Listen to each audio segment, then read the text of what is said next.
مخاطب وہ خوب چمکنے والا ستارہ اللہ رب العالمین کا حاکمی الکریم نے ان الفاظ کی بات کے اندر دو قسمیں ارشاد فرمائی. پھر ایک کا تعارف بھی میرے رب نے پیش کیا ہے. رب نے آسمان کی بھی قسم اٹھائی اور آسمان کی طرف آنے والے کی بھی قسم اٹھائی. پھر فرمایا جانتی ہو وہ آسمان کی طرف آنے والا کون ہے؟ تو پھر خود ہی اس کا جواب دیا صاحب کے وہ خوبصورت ستارہ ہے. اب جب اس ذکر کو پڑھا جائے اور پھر یہاں سے جب بات سمجھ نہ آئے تو پھر اپنے بڑوں کی طرف رجوع کیا جاتا ہے اور ہم نے جب بریلوی کے امام سنیوں کے اور عاشقوں کے امام اعلیٰ حضرت امام اہل سنت کی برگاہ میں جب عرض کی کہ یہ خوب چمکتا ہوا ستارہ کیا ہے تو آواز آتی ہے کہ قرآن ہے. اور قرآن بعض حصے کی تفسیر ہوتا ہے. القرآن یفسر بعضہ بعضا. اور اسی قرآن کریم کے 27ویں پارے کی سورۃ النجم بھی انہی الفاظ سے شروع ہو رہی ہے کہ اللہ رب العالمین اکبر حاکمی جل وجلہ الکریم نے فرمایا والنجم اذا ہوا. اور وہاں پہ النجم کا معنی جو امام اہل سنت نے کیا وہ فرماتے ہیں وہ چمکتے دمکتے ستارے محمد صلی اللہ علیہ وسلم.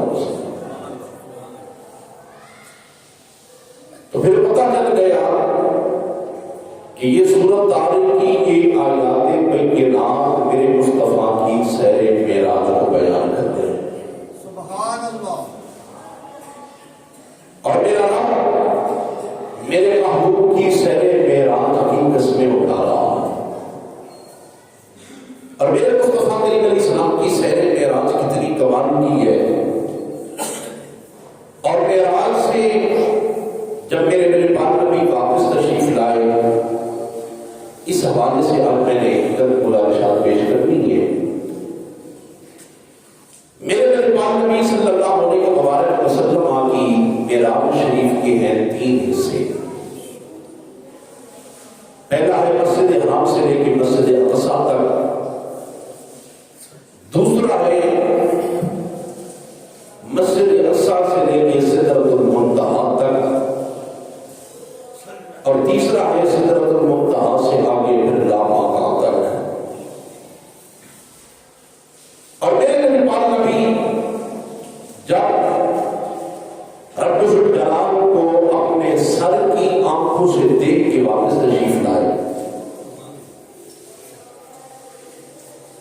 میرے آقا جب وہاں سے واپس ہونے لگے تو میرے نبی پاک نبی جناب جبریل امام الملائکہ کو کہنے لگے جبریل یہ جو میں معراج کی سیر کر کے جا رہا ہوں کیا جا کے میں مکے والوں کے سامنے اس کو بیان کر دوں؟ جناب حضرت جبریل علیہ السلام نے عرض کی کہ میں رب سے پوچھتا ہوں. جب رب کے دربار میں یہ سوال رکھا گیا تو میرے رب نے فرمایا ہاں لوگوں کے سامنے بیان کریں. تو میرے نبی پاک نبی فرمانے لگے جبریل مکے والے میرے دشمن ہیں, میرے دین کے دشمن ہیں, میرے یاروں کے دشمن ہیں, میرے قرآن کے دشمن ہیں, میرے اسلام کے دشمن ہیں, وہ تو انکار کریں گے. تو آواز آئی میرے محبوب آپ سیر معراج کو بیان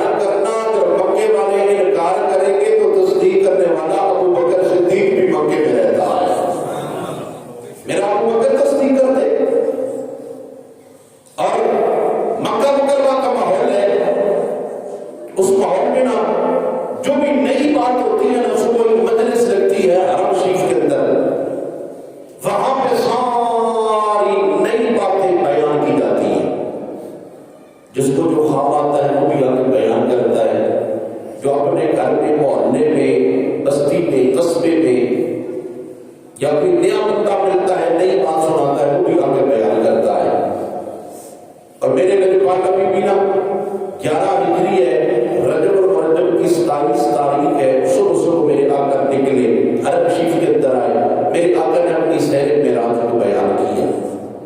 جب میرے آقا نے سیر معراج کو بیان کیا تو مکے والے جھٹلانے لگ گئے، وہ اپنے سردار ابو جہل کے پاس گئے، ابو جہل کو سارا معاملہ بتایا۔ ابو جہل کہنے لگا جب محمد کریم صلی اللہ علیہ وسلم نے یہ اعلان کیا ہے، یہ بات بیان کی ہے، اس وقت حضور کے یاروں میں سے کون نہیں تھا؟ سارے کہنے لگے بڑا یار تو ہوگا، ابو قحافہ کا بیٹا ابو بکر صدیق ہے، وہ نہیں تھا۔ اب مکے والے تو عقل کی تکڑی پہ سے توڑ رہے ہیں، عقل کی تکڑی پہ توڑ رہے ہیں۔ معجزہ اور کرامت جو ہے نا، یہ ہوتی ہی وہ ہے جو عقل سے ماوراء ہو، جو عقل میں بات نہ آئے، اسے معجزہ کہتے ہیں، اسے کرامت کہتے ہیں۔ حضرت محمود دانا منصور بزرگ اور حضرت امام اعظم ابو حنیفہ رضی اللہ تعالیٰ عنہ کے استاد بھی ہیں، اب دریائے فرات کے کنارے بیٹھے، ہاتھ میں مٹی کا کوزہ پکڑا ہے اور ایک ہاتھ سے نہ پانی کے چلو بھر بھر کے نا وہ مٹی کے کوزے میں ڈال رہے ہیں۔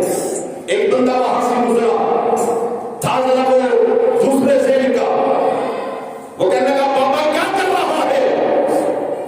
حضرت محمود دانا کہنے لگے کہ دریائے فرات کا پانی نہ اس کوزے میں سارا ڈال رہا۔ کہنے لگا بابا تو اچھا بندہ ہے، اتنا بڑا دریا چھوٹے سے کوزے میں کیسے آئے گا؟ اب بندہ تھا دوسری کمپنی کا، اب اللہ والے نے بات سمجھا دی تھی، کہا یہی بات تو میں تمہیں بتانا چاہتا ہوں، اگر اتنا بڑا دریا چھوٹے سے کوزے میں نہیں آ سکتا، اتنا بڑا مولا علی چھوٹے سے ذیل میں بھی نہیں آ سکتا۔ جب میرے غریبان نبی کا ایک خاتم، ایک نوکر، ایک صحابی مولا علی لوگوں کے ذہنوں میں نہیں آ سکتا، تو سارے نبیوں کا امام محمد عربی لوگوں کے ذہنوں میں کیسے آ سکتا ہے؟ ایک کرامت عقل سے بڑا ہوتی ہے، اور کرامت کا اظہار اللہ کے ولی سے ہوتا ہے۔ ایک کرامت بندے کے ذہن میں نہیں آ سکتی تو اللہ کے نبی کے معجزہ کیسے ذہن میں آ جائے گا؟ اور شہر معراج میرے مصطفیٰ کریم علیہ السلام کا بڑا معجزہ میں سے ایک معجزہ ہے۔ اور میرے پاک نبی کے غلام میرے آقا جو شہر معراج سے واپس آئے، وہ ابو جہل نے کہا چلو جناب ابو بکر صدیق کے دروازے پہ پہنچے، دروازے پہ دستک دی، حضرت علی صاحب صداقت ہے، دروازہ کھولا، یہ سامنے دیکھا تو ابو جہل میرا بھی دشمن ہے، میرے آقا کا بھی دشمن ہے، ہمارے دین کا بھی دشمن ہے، اسلام کا بھی دشمن ہے، صحابہ کا بھی دشمن ہے، اور کافر دشمن ہو گئے میرے دروازے پہ۔ معاملہ بڑا عجیب سا ہو جاتا ہے کہ دشمن دروازے پہ آ جائے اور وہ بھی صبح صبح۔ جناب سیدنا صدیق اکبر رضی اللہ تعالیٰ عنہ فرمانے لگے ابو جہل خیر ہے؟ ابو جہل کہنے لگا یار ابو بکر صدیق آپ کے پاس آئے ہیں، مسئلہ آ گیا، یا تو بڑا ذہین فتین آدمی ہے، بچتی قسم کا بندہ ہے، ہمارے مکہ مکرمہ میں وہ جو 11 بندے ہیں نا جو جعلی قسم کے ہیں، فیصلے کرتے ہیں، پنچیتی ہیں، یار انہیں 11 لوگوں میں پہلا نمبر تیرا ہے، پہلا نمبر تیرا ہے حضور کے بعد، یار بڑا ذہین و فتین ہے، ہمارا بھی ایک مسئلہ ہے، یہ مسئلہ تو حل کر دے۔ کہا بتاؤ کیا کہنا چاہتے ہو؟ کہا کہ اگر کوئی بندہ یہ دعویٰ کرے نا میں رات کے وقت مکہ مکرمہ سے ملک شام میں گیا اور ملک شام فلسطین سے جب واپس آیا، یا میرا بستر بھی گرم تھا، میں وضو کر کے گیا تھا، وہ وضو والا پانی بھی چل رہا تھا، میں دروازے سے نکل کے گیا، دروازے کی کنڈی بھی ہل رہی تھی، اور جاتے وقت درخت کی ٹہنی کے ساتھ میرا سر لگا تھا، وہ ٹہنی بھی ہل رہی تھی۔ یار بتا اگر کوئی بندہ یہ دعویٰ کرے تو مان جائے گا؟ سیدنا صدیق اکبر رضی اللہ تعالیٰ عنہ فرمانے لگے یار اگر کوئی بندہ یہ دعویٰ کرے نا تو میں نہیں مانتا، نہیں مانتا، بھائی عقل میں بات ہی نہیں ہے، یہ عقل سے بڑا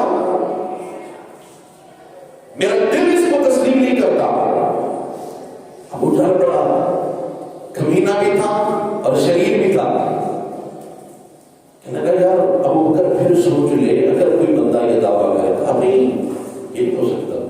پھر کسی پر یار ابو بکر سوچ لے, اگر کوئی بندہ یہ دعویٰ کرے, فرمایا اگر کوئی بندہ یہ دعویٰ کرے یہ بات عقل میں نہیں آتی, میں تسلیم نہیں کرتا. ابو جان پکے کر کے نا ہاتھ پکڑ کے کہنے کا, اچھا جو تیرا یار ہے نا, جس کا کلمہ پڑھتے ہو, جس کو اپنا نبی مانتے ہو, انہوں نے یہ اعلان کیا ہے. جناب رسول صدیق اکبر فرمانے لگے میرے آقا نے اعلان کیا ہے. کہا اگر میرے آقا نے یہ اعلان کیا ہے, ابو بکر اس پہ غور لگاتا ہے, نہ صدقہ میرے نبی نے سچ فرمایا ہے. میرے آقا نے سچ فرمایا ہے. جو کہنے لگا یار تو کیسا ہوتا ہے, ابھی کہتا تھا کہ یہ بات عقل میں نہیں آتی, دل نہیں مانتا, اور ابھی یار کا نام سنتا گیا, اپنے نبی کا نام سنتا گیا تو کہتا ہے آپ نے سچ فرمایا. آپ فرمانے لگے بے ایمان, تو نے سوال کرنے میں بددیانتی کی ہے. تو نے یہ کہا ہے اگر کوئی بندہ یہ دعویٰ کرے میرے آقا کوئی تو نہیں نا, وہ تو کائنات کے لیے سب کچھ ہے, وہ تو سب کچھ ہے. ہمارا تو ایمان ہے, ہمیں جو جو ملا نبی نبی کے صدقے سے ملا ہے. ہمیں جینا ملا تو نبی کا صدقہ, ہمیں عزتیں ملی تو نبی کا صدقہ, ہمیں کھانا ملا تو نبی کا صدقہ, ہمیں جینا ملا تو نبی کا صدقہ, ہمیں مرنا ملا تو نبی کا صدقہ, ہمیں اللہ کا قرآن ملا یہ بھی نبی کا صدقہ, ہمیں ماہ رمضان ملا یہ بھی اللہ کے نبی کا صدقہ, ہمیں ایمان ملا یہ بھی اللہ کے نبی کا صدقہ, ہمیں ایمان ملا رب کے محبوب نبی کا صدقہ, ہمیں تو رب رحمان بھی ملا ہے یہ بھی آپ نے اکیلا محمد نبی کے صدقے سے ملا ہے. میرے آقا تو سب کچھ.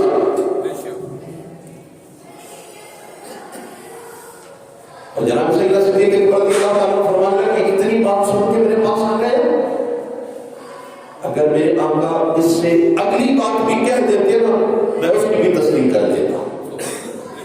اب یہ جملہ اللہ والے سے سمجھ آتا ہے.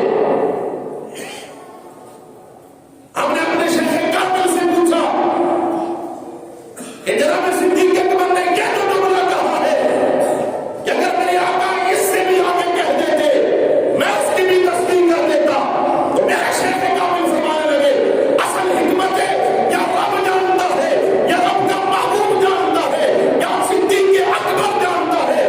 جتنا مجھے سمجھ آتا ہے میرے صدیق اکبر کہنے لگے تو اتنی بات سن دیا گیا کہ میرے نبی رات کے تھوڑے سے حصے میں رب سے ملاقات کر کے واپس آئے ہیں.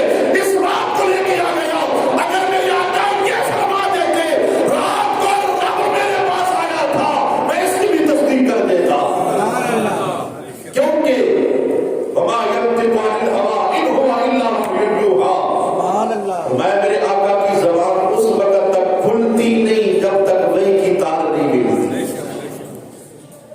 جب تک رب کی طرف سے وحی کی تار نہیں ملتی میرے نبی کی زبان کھلتی نہیں. اور میرے آقا کے پاس میں پھر یہ سارے کافر اکٹھے ہو کے آ گئے. اب کافر اکٹھے ہو کے آئے, اب کافروں نے کیا مشورہ کہ اب ہم نے نا سوال کرنے ہیں, سوال جاندار ہونا چاہیے. مکے کے کافر آگے کہنے لگے کہ جو آپ نے سیر معراج کو بیان کیا ہے اس میں یہ بات آپ نے بیان کی ہے کہ مسجد اقصی میں سارے نبی موجود تھے, جناب جبریل نے آذان پڑھی, میں نے سارے نبیوں رسولوں کو نماز پڑھائی, اور پھر بعد میں سارے نبیوں نے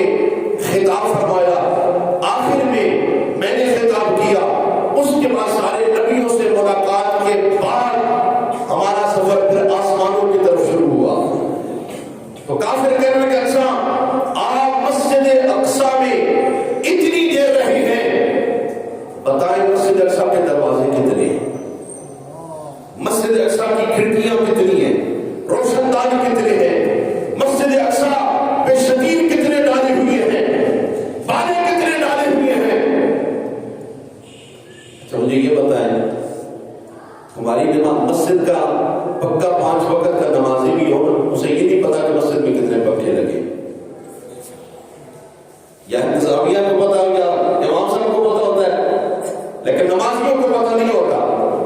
اور میرے نبی پاک نبی تو پھر اس انداز سے کہہ بھی نہیں کہ وہ سارا کچھ دیکھے. جب انہوں نے یہ سوال کیا تھا تو میرے نبی پاک نبی نے آنکھیں بند کی، آنکھ بند کر کے کھولی.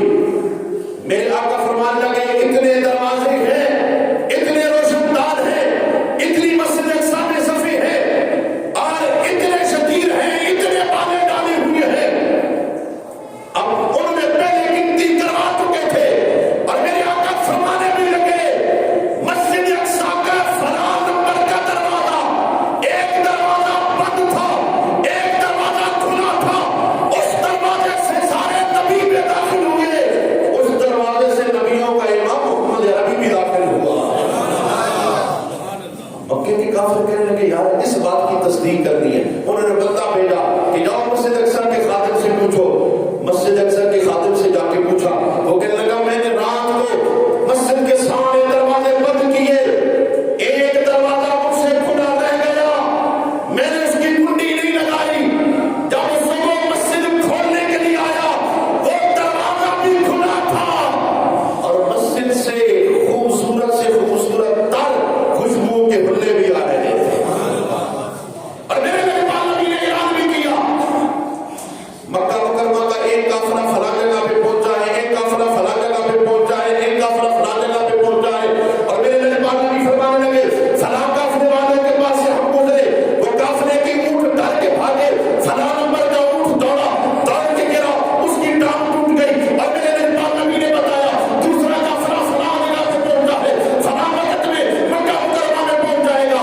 فلاں قافلے کی چوتھے نمبر والی اونٹنی کے کجانے میں پانی رکھا ہوا ہے، ہم نے اس مشک سے پانی بھی پیا ہے اور یہ قافلے فلاں فلاں وقت میں مکہ مکرمہ میں پہنچ جائے. اب کافر کہنے لگے اب مقابلے کی آئے گی جس. اب انتظار کرتے ہیں کہ قافلے وقت پہ پہنچتے ہیں کہ نہیں. ایک قافلہ بھی پہنچ گیا، دوسرا بھی پہنچ گیا. اب مکے کے کافروں نے کی آپس میں میٹنگ.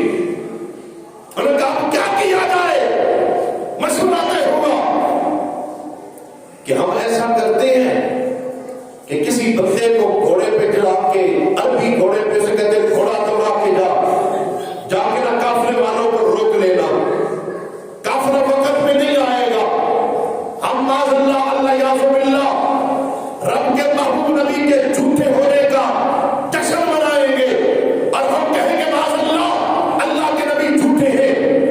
جناب حضرت صدیق اکبر کے کانوں میں آواز پڑ گئی، حضور کی برگاہ میں آئے، تاجدار سے طاقت پر شک ہے، چہرے کا رنگ پیلا ہے.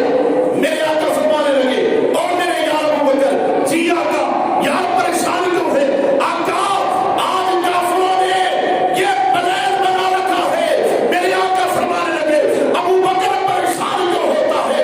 جو کافروں سے ہوتا ہے وہ کافر کریں گے اور جو رب نے ہمیں طاقت دی ہے آج وہ ہم کر کے دکھائیں گے. اللہ کی عطا کردہ توفیق سے کر کے دکھائی. ادھر کافروں کا قافلہ بھی نکلا، انہوں نے ڈھول بھی پکڑے ہیں، شہنائیاں بھی پکڑی ہیں، بڑے خوش ہیں ہمارے بندے چلے گئے ہیں، قافلہ رک جائے گا، وقت پہ نہیں آئے گا، ہم جشن منائیں گے، ہم آوازیں کسیں گے، ہم شور کریں گے، ہم شور و غل کریں گے، ہم نعرے لگائیں گے معاذ اللہ نعوذ باللہ اللہ کے نبی جھوٹے ہیں. اور ادھر صحابہ بڑے اطمینان میں ہیں، آمینہ کے لال نکلے ہیں، جناب ابو بکر نکلے ہیں، جناب عمر پاک نکلے ہیں، جناب عثمان غنی ہے، مولا علی المرتضیٰ ہے، جناب بلال حبشی ہے. میرے نبی کے یار نکلے، خوبصورت چہرے ہیں، چمک ہے، رونق ہے چہروں پہ. ادھر کافروں کا قافلہ کھڑا ہے، ادھر مسلمانوں کا قافلہ کھڑا ہے. اب قافلے نے پہنچنا ہے جو میرے آقا نے بتایا ہے کہ سورج غروب ہو رہا ہوگا، وہ قافلہ مکے کے دروازے پہ پہنچ جائے گا، داخلی خان کی دروازے پہ پہنچ جائے گا. اب قافلے کو تو ادھر روک دیا گیا، عصر کی نماز پڑھ کے میرے آقا نکلے. اب دونوں طرف قافلے کھڑے، ایک نبی کا لشکر ہے، ایک ابو جہل ابو لہب کا لشکر ہے. ادھر والوں کا نظریہ یہ ہے کہ معاذ اللہ کے نبی جھوٹے ہیں، ادھر والوں کا نظریہ ہے ہمارے آقا جیسا پوری کائنات میں ہے ہی کوئی نہیں، ادھر والوں کا نظریہ یہ ہے ہمارے آقا جیسا کسی ماں نے پیدا بھی نہیں کیا، ادھر والوں کا یہ نظریہ ہے ارے ہم تو اپنا معیار زمانے سے جدا رکھتے ہیں، ارے ہم تو محبوب بھی محبوب خدا رکھتے ہیں، ادھر والوں کا نظریہ یہ ہے۔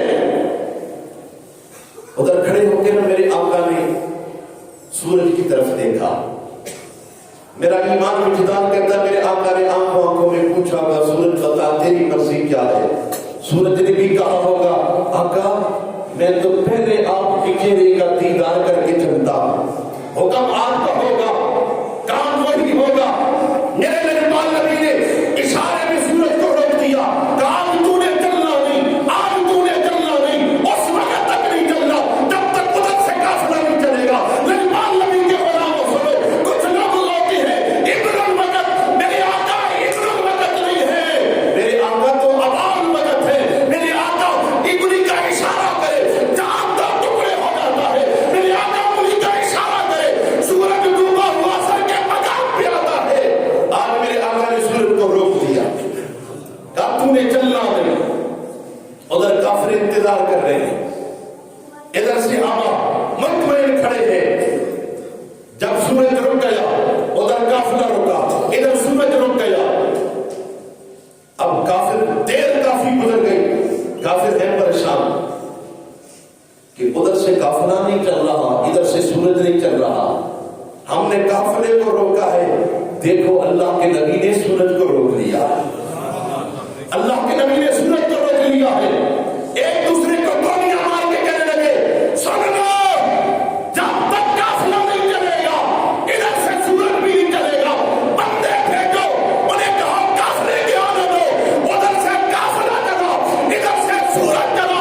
جب سورج غروب ہونے پہ پہنچا ادھر قافلہ پہنچا، صحابہ نے نعرہ رسالت لگا کے بتا دیا سن لو ہمارے آقا بھی سچے ہیں، ہمارا قرآن بھی سچا ہے، ہمارا اسلام بھی سچا ہے، ہمارا رب بھی سچا ہے۔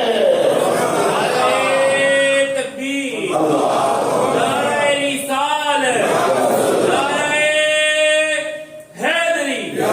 کافروں سن لو، تم نے یہ ارادہ کر رکھا تھا، مشورہ کر رکھا تھا ہم معاذ اللہ کے نبی کے جھوٹے ہونے کا اعلان کریں گے، سن لو ہم سچے نبی کے ماننے والے ہیں، ہم سچے نبی کا کلمہ پڑھنے والے ہیں۔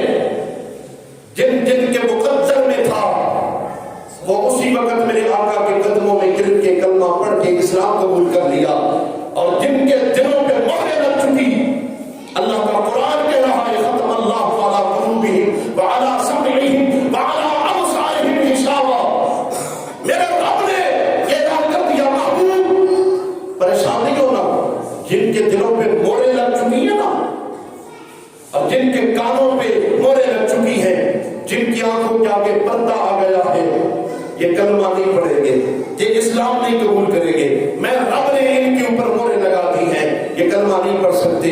جن کے مقدر میں تھا میرے آقا کا کلمہ پڑھا، ایمان کی دولت عطا کی، اور جن کے مقدر میں نہیں تھا وہ کہنے لگے دیکھو آج اللہ کے نبی کا پھر جادو چل گیا ہے۔ صحابہ کہنے لگے یہ جادو نہیں، یہ میرے مصطفیٰ کو اللہ نے معجزات عطا فرمائے ہیں، میرے آقا سلام میں معجزہ بن کے آئے ہیں، اور اللہ کے محبوب نبی سے پیار کرو۔ اللہ میری ہم سب